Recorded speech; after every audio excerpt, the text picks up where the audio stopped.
voi trebuie să măsurați ceasul, voi de CD-ul și castronul.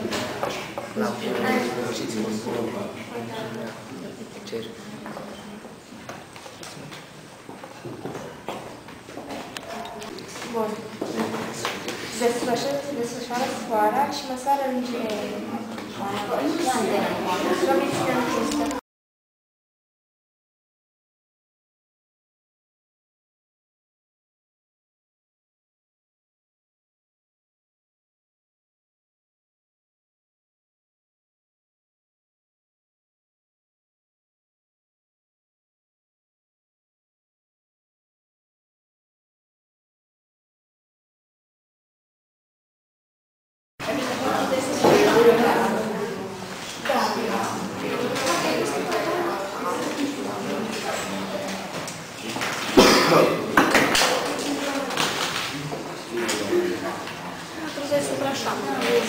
Noi am măsurat bucata de sfoară și ne-a dat 37,7 cm și diametrul cercului ne-a dat 12 cm.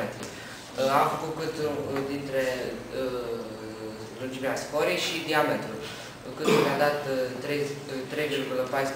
cm, iar la exercițiul 4 trebuia să comparăm rezultatul 3,14 cu rezultatul nostru și nu ne-a dat acest rezultat. Vreau să întreb dacă este corect sau nu. Este corect. Vreau să ținut valoarea de pi, care este un număr irațional. Pi este egal cu lungimea cercului spre diametru, adică 2 ori rază. Deci lungimea cercului este egal 2 pi r.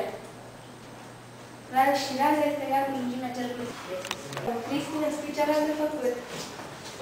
Trebuie să completăm tabelul alăturat. Raza este 9, diametrul este 18, iar lungimea este 18 pi. Bine. Următoarea aplicație. Sara, ne citești tu al doilea rând din tabelă. Da.